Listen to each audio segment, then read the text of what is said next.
سلام دوستان، امیدوارم حالتون خوب باشه و حسابی سرحال باشید. تو ویدیوی امروز میخوایم سبک استیکر رو با هم دیگه تمرین بکنیم و نکاتش رو یاد بگیریم. سوزن هایی که برای قسمت مشکی این کار دارم، یه سوزن RM7 دارم، RL3، RL7 از گرید 10 و یه باکپینی RL3 از گرید 8 دارم که واسه جاهای ریزتر کار میخوام اجرا کنم. بذارید عکس کاری که قراره اجرا کنیم و بهتون نشون بدم. برای بخش استنسیل کردنش واقعا نکته خاصی نداره دیگه، تو این مرحله همه نکات استنسیل رو بلدید.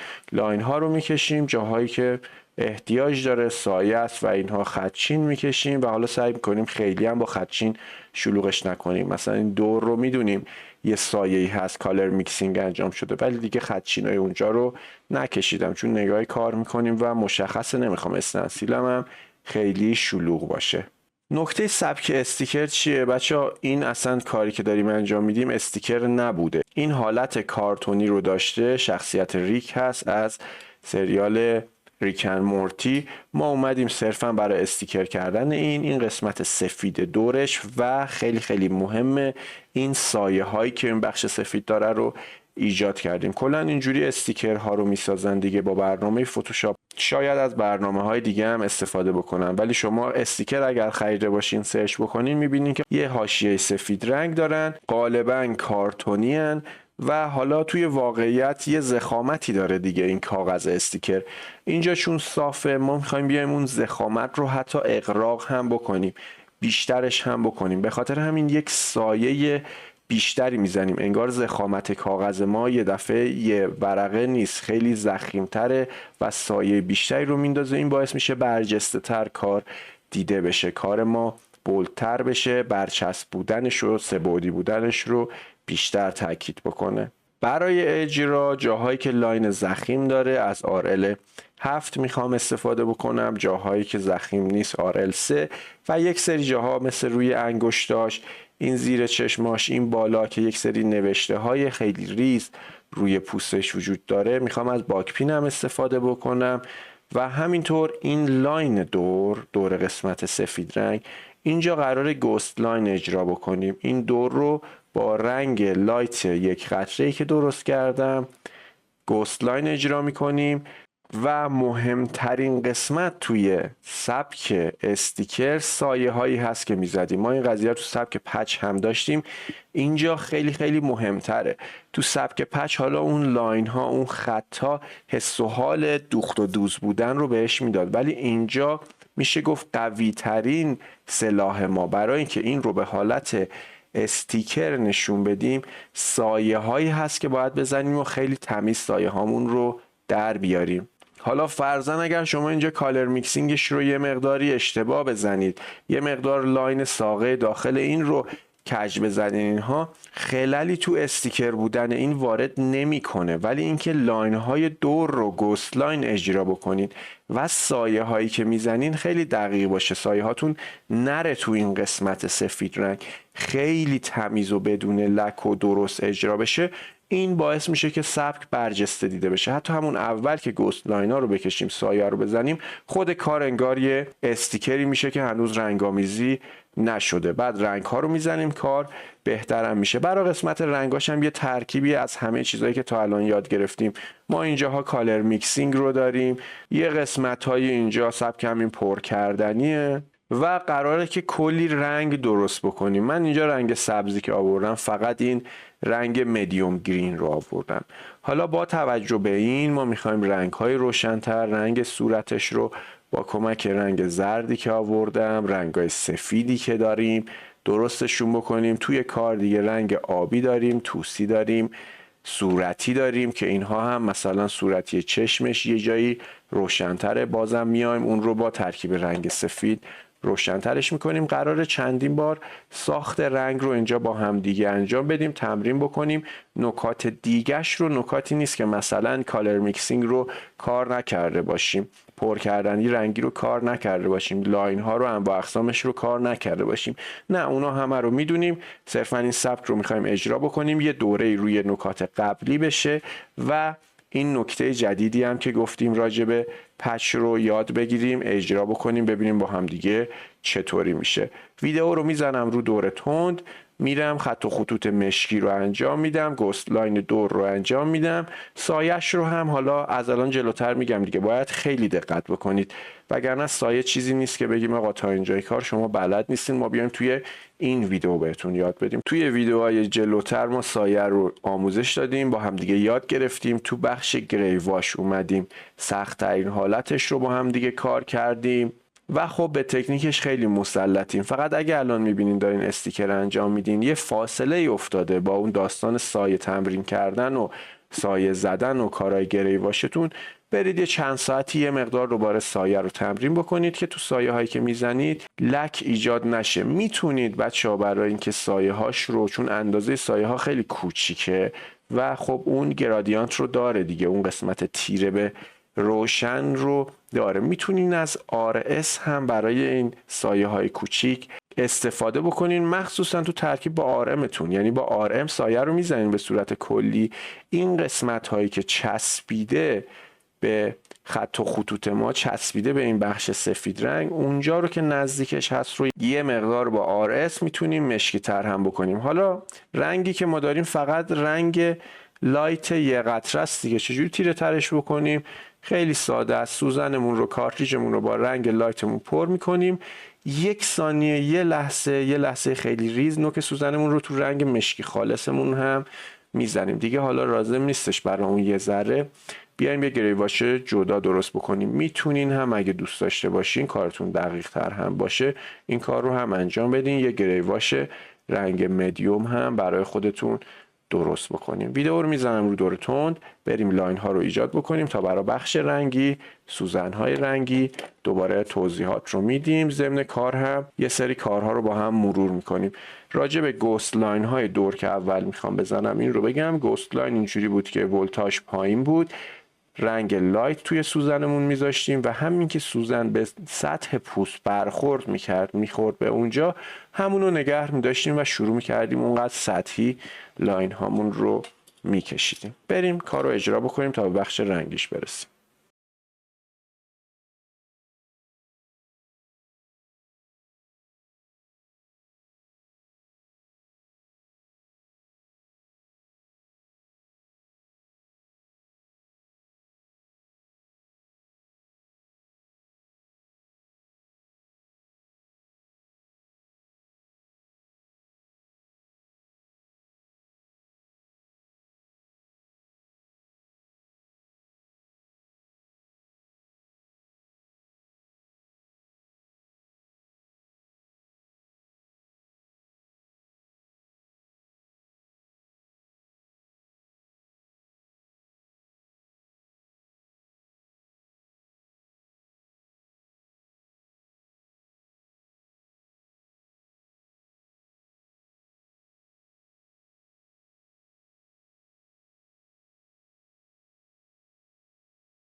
خیلی خوب دوستان، ببینید ما همین که سایه های این کنارها رو زدیم یه جور برجستگی واسه کار ایجاد کردیم و خب به ترتیب تیره تا روشن هم توی رنگ ها داریم پیش میریم. میخوایم اولین رنگی که کار میکنیم رنگ سبز باشه. ببینید سبز من دقیقاً این سبز لجنی قسمت های تیره نیست، ولی میخوام بهتون نشون بدم که توی تمرینتون اگر یک رنگتون یک مقدار متفاوت باشه ولی نزدیک به کار باشه و با رعایت گرادیانت و تونالیته و ماجرا، باز هم کاری که میتونین درست بکنین شبیه به کار اصلی و خیلی زیبا میشه. این رو میخوام برای قسمت های تیره کار بکنم. این اطراف که کالر میکسینگ داریم، یه سری جاها داخل صورتش، این پایین که کامل با این رنگ پر شده و بعد میخوام با ترکیب رنگ سفیدم، حالا رنگ سفید ورد فیمس هم آخراش این تموم شه، ریدینت رو استفاده میکنم. میخوام یه سبز روشنتری درست بکنم برای قسمت های این سمت دور سرش و یه سبز روشنتری رو میخوام درست بکنم و واسه داخل صورتش اگر دقت بکنین یه ما سبز زردی داریم، میایم از رنگ زردمون استفاده میکنیم و همینطور رنگ سفید و فکر میکنم یک قطره یا دو قطره رنگ سبز هم داخلش بریزیم. یه رنگ سبز زرد روشنی رو میخوایم استفاده بکنیم. این قسمت داخل زیپکش رنگ آبی داره، باز حالا آبیش رو هم من میخوام روشن‌تر بکنم به خاطر اینکه اون حس و حال شفافیت و کیسه بودن و زیپک بودن رو بیشتر بهش بدم. رنگ توسی برای این قسمت ها داریم، حالا بعد از اینکه سبز تیرمون رو کار کردیم میتونیم توسی رو هم کار بکنیم و رنگ صورتی واسه چشم و این قسمت ها. سوزن هایی که دارم برای سفید های دور و بر یه RS 9 رو من دارم که بتونم راحت اون پر کردن یا رو انجام بدم. یه سری لاین های سفید داخل زیپکش این دور و برا و چشمش دارم، اون رو میام با RL3 خودم انجام میدم. دو تا سوزن برای سفیدم. برای آبیای داخل این زیپک من یه دونه RS 5 دارم و برای سبزام که بیشترین جاها رو میگیره یه RM7 دارم، یه RL3 دارم. برای بخشای صورتی توی چشمش، جاهایی که بزرگتره مثل این چشمش و یه مقدار سایه هم داره، یه RS9 دارم و یه RL7 هم که برای این لاین ها باشه. حالا شاید داخل چشمش به RL7 خیلی نیاز نشه، با همون RS انجامش بدیم، ولی این صورتی های داخل زیپک دیگه ما به یه سوزن ظریفتری احتیاج داریم. اینها رو میام با RL7 خودم میزنم. اگه RL3 هم بود چه بهتر، ظریفتر هم بود برای این پایین، ولی خب من یه RL7 دارم، باز شده بود، رنگ صورتی باش کار کردم و احتیاج نبود که یه RL3 دیگه برای این کار باز بکنم. یه RL7 هم دارم، میخوام توسیای این قسمت رو باهاش اجرا بکنم. رنگ سبز خودم رو کامل شیک کردم، داخل کپسم میریزم. ممکنه بگین آقا من اگه بخوام این سبزه به سمت لجنی پیش بره باید چی کار بکنم؟ میتونید به اندازه یک قطره یا شاید کمتر از یک قطره رنگ مشکی بهش اضافه بکنین. یک قطره ممکنه حتی خیلی زیاد باشه، خیلی لجنیش بکنه. شما ممکنه که دو تا از این کپس ها سبز بریزید. کپس اول رو یک قطره رنگ مشکی بریزید، هم بزنید کامل میکسش بکنید و کپس دوم رو از داخل این کپسی که حالا رنگ مشکی یک قطره ریختید و هم زدید یک قطره یا دو قطره از این اضافه بکنید و سبزتون رو به سمت لجنی بودن جلو ببرید.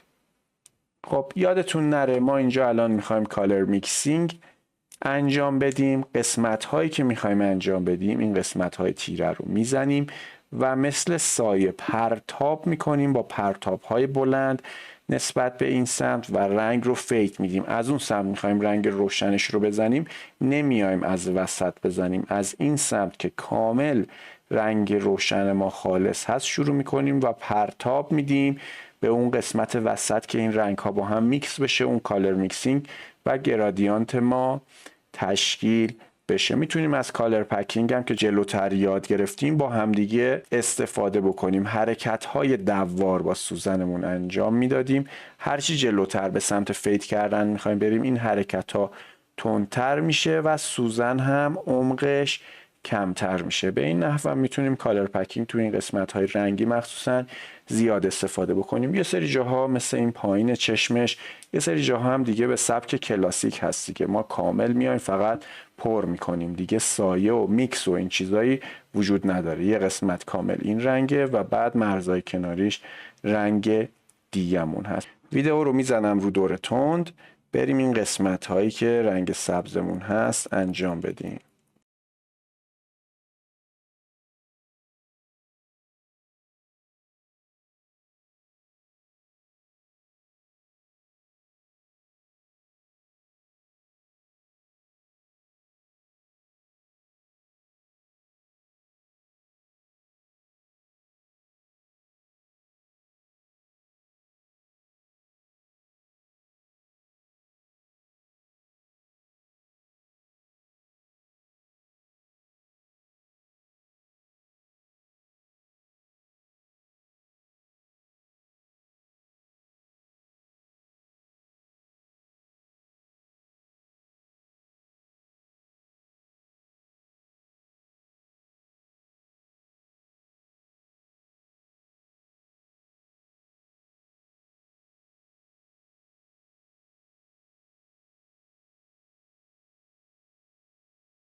بخش سبزای تیره رو زدیم، حالا میخوایم بریم یه سبز روشن‌تر با همدیگه درست بکنیم.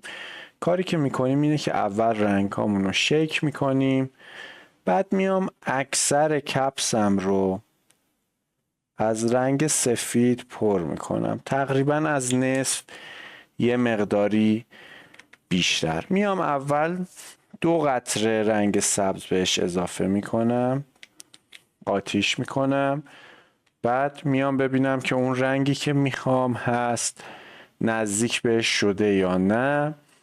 اگر لازم بود باز هم میام رنگ سبز رو باز قطره قطره بهش اضافه میکنم. میتونم حتی اگر خواستم روشنش بکنم یک مقداری رنگ سفید یا سولوشن بهش اضافه بکنیم. فقط یادتون باشه سولوشنی که توی سبک رنگی استفاده میکنیم کالر میکسینگ سولوشن هستش.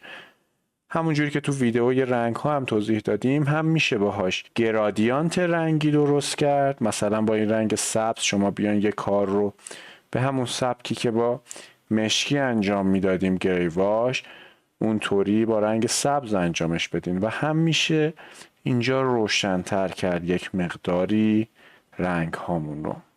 میتونم بگم تقریبا رنگی هست که من بخوام، فقط میخوام یک مقداری سمت زرد ببرمش. 4 قطره رنگ زرد هم بهش اضافه میکنم. حالا بیشتر اون رنگی شد که من مد نظرم بودش.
خیلی خوب دوستان، میخوایم بریم و این رنگ صورتش رو درست بکنیم. من به ذهنم اومد اصلا میتونیم تقریبا بریم به سمت درست کردن رنگ صورت و بعد یه سبزی هم بهش اضافه کنیم. اکثر کپسم رو به اندازه 10-11 قطره، حالا اگر خواستیم دقیق تر کار بکنید، پر از رنگ زرد کردم. 4 قطره نارنجی میریزم. ببین اگه جای این نارنجی و آبی روشنی که میریختم قرمز و آبی یه مقداری معمولی تر بریزیم، رنگ پوست رو تقریبا میتونیم بگیریم. حالا میتونیم بهش سفید هم اضافه بکنیم یا میتونیم زردش رو بیشتر بکنیم برای اینکه روشن‌تر و تیره تر بشه. 2 قطره هم آبی. خب بریم این رو میکس کنیم. بعد شاید یه مقدار بیشتری بهش زرد اضافه کنیم و بعد سبز رو بهش اضافه بکنیم.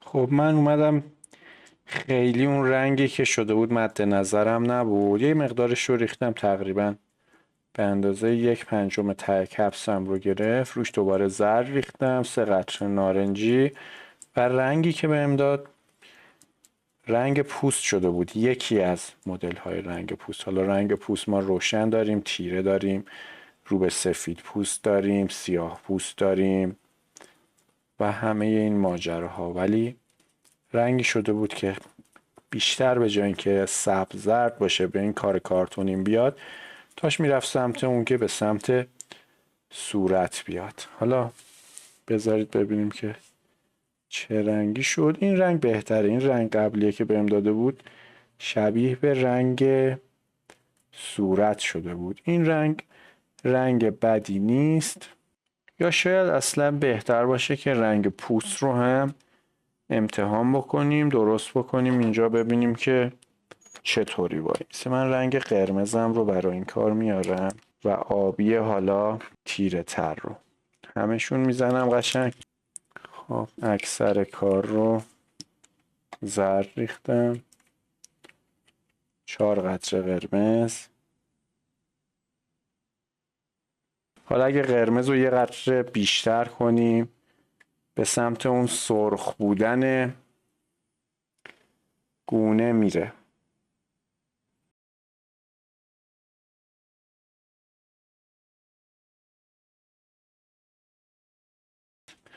فکر کنم بیشتر از 2 قطره شد چون گیر کرده بود اونجا، پایین نمی اومد. یه خلال دندون جدید میارم. این خلال دندون 2 سرش رنگیه. اگر الان داخل این رنگم ببرم میتونه این تونالیتم رو به هم بزنه. خب ببینید یه رنگ پوست رو ما اینجا گرفتیم. حالا اگر این رو قاطی سفید بکنیم روشن‌تر میشه. خب شاید این رنگ بد نباشه، این رنگ وسط، ولی دوست دارم یه مقداری روشن‌تر باشه.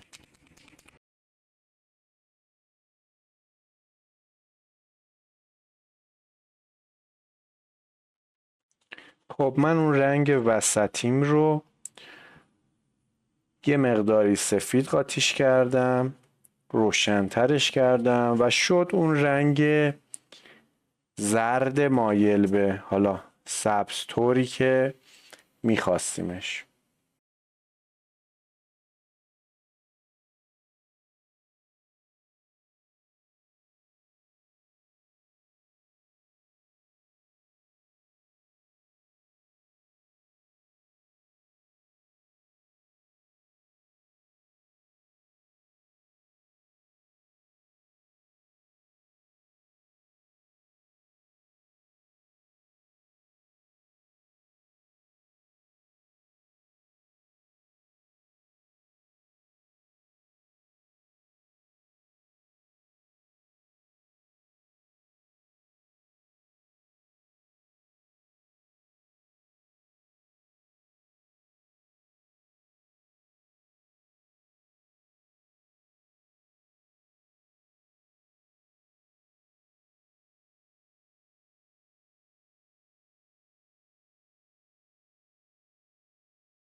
خب دوستان ببینید که ما تا اینجای کار رو انجام دادیم. ببینید اینکه رنگ ها رو هم تعویض کنین به دلخواه خودتون. البته اینکه باید متناسب همون کار، تیرگی ها، روشنی ها و این چیزا باشه، کار میتونه خیلی جذابتر هم بشه. حالا میشد ما این قسمت های سبز رنگ، حالا سبز تیره تا روشن رو بنفش بکنیم، چشما رو قرمز بکنیم، ولی یه چیزی باشه که به کار بخوره دیگه. هر گوشه رو نگیرید یه رنگی بکنید 7 رنگ بشه و اینها. برای اون اوایل هم سعی بکنین رنگ هایی که تو کار هست رو تا جایی که ممکنه انجام بدید، یا رنگ های نزدیک به اون رو، مثل این سبز دوری که ما کار کردیم. بعد حالا درست‌ترش اینه که با فتوشاپ شما قبل از اینکه یک کار رو تغییر رنگ بدین، اونجا رنگش رو عوض بکنید، ببینید چطور مناسب هست یا نیست. بعد تصمیم بگیرین اجراش کنین. اگر فتوشاپ هم بلد نبودید اشکال نداره، یه مقداری که تمرین بکنین کم کم دستتون میاد که چی کار باید بکنین. حالا ما میخوایم بریم سفیدای دور و سفیدهای توی کار رو اجرا بکنیم. شما وقتی دارین سفید این دور و بر رو میزنید، خیلی خیلی مهمه که سوزنتون این ور نیاد، از این رنگ سبز نگیره قاطیش بکنه، یا این سمت نره از توسیا و سایه هاتون نگیره و رنگ سفیدتون رو خراب نکنه. این سفید دور رو باید سعی بکنید تا جایی که میتونین، تا جایی که ممکنه، حالا اوایل ممکنه خیلی دقیق نباشه کارتون دیگه، سفید سفید، تمیز تمیز درش بیارین. اگر یه زمان رنگ این ور اون ور رفت تو سوزنتون رو دیدید دیگه سفید نمیکاره، میتونین این سوزن رو هم مثل سوزن‌های دیگه بشورید، تمیزش بکنید و بعد دوباره شروع بکنین کار رو ادامه بدید. میرم سفیداش رو هم میزنم و با هم دیگه ببینیم کار نهایی چطوری میشه. دورش سفید داریم، توی این زیپک این دورش سفید داریم، یکی دوتا نقطه و خط توی چشماش سفید داریم و کار تموم میشه. بریم رو دور تون سفیدا رو بزنیم و نتیجه رو با هم ببینیم.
خیلی خب دوستان، کار تموم شد.